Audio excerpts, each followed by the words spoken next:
স্বরচিত কবিতা গোমতী। গোমতীর নামটি আদর করে রেখেছিল বাড়ির গিন্নি। ওর কাছে ছেলে বুড়ো সবাই ছিল ঋণী। 8 বছরে জন্ম দিয়েছিল ছেলে মেয়ে 6টি। নুন মেশানো ফ্যান খেয়ে বড় হয়েছিল সবকটি। দুধ দিয়ে কেবল বাড়ির কর্তা আর কচি কাঁচাগুলো খেত। বাড়তি দুধের ঘি সন্দেশ কুটুম বাড়িতে যেত। গোমতীর বাছুর খোঁটায় বাঁধা, ছাড়তো বেলা করে। বাড়ির সবার চাহিদা মতো দোয়া হলে পরে। বড়র খোকার 6 পোয়া দুধ, মেজর খুকির 4 পোয়া, ছোটর খোকা খুবই ছোট্ট, তাই বেশি দুধ দেওয়া। গিন্নিমা খুব দয়ার মানুষ, গোমতীর যত্ন নেয়। খড় কুটো ঘাস জাবনাটিকে সময় মতো দেয়। বাছুরগুলো বড্ড ছেঁচড়, টানা হেঁচড়া করে। কেন রে বাপু, ফ্যান তো তোদের খাওয়াই গোয়াল ঘরে। দুধের আশায় বাছুরটা যখন কোলে আছড়ে পড়ে, জল ভরা চোখ নিয়ে গোমতী গা চেটে আদর করে। কেটে গেছে বেশ কটা বছর, গোমতী এখন বুড়ি।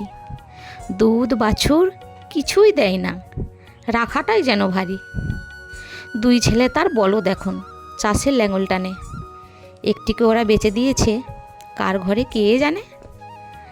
2টি গেছে মায়া কাটিয়ে অপুষ্টিতে ভুগে। একটি এখন বড় হচ্ছে, আর এক গোমতী হবে। বাড়ির কর্তা গিন্নিকে বলে, মন দিয়ে কথা শোনো, গোমতীকে এবার বেচে দেব, মাথায় থাকে যেন। দুধ বাছুর আর কিছুই তো নেই, খাচ্ছে এত এত। জানো এ মাসে গোমতীর জন্য খরচ হয়েছে কত? গিন্নি বলে, দাও বেচে দাও, যা পাওয়া যায় দাম। ভেবো না তুমি, এই কটা দিন খেতে দেব নাম নাম। রবিবার দিন ক্রেতা একজন কর্তার কাছে এলো। গিন্নি কেঁদে বলে, সত্যি গোমতীটা এবার গেল। ক্রেতা বলল, বাবু এ যে বড্ড বেশি রোগা। বাবু বললে, দাম না পেলে দেব না, কথা সোজা। টাকাগুলো পেয়েই কর্তা খসখসিয়ে গুনে নিল। চোখ দুটো মুছে গিন্নি দড়িখানা খুলে দিল। যেতে গিয়েও ফিরে গোমতী বাছুরটাকে দেখে। হতভাগাদের হাসি ফোটাতে যাচ্ছে তাকে রেখে।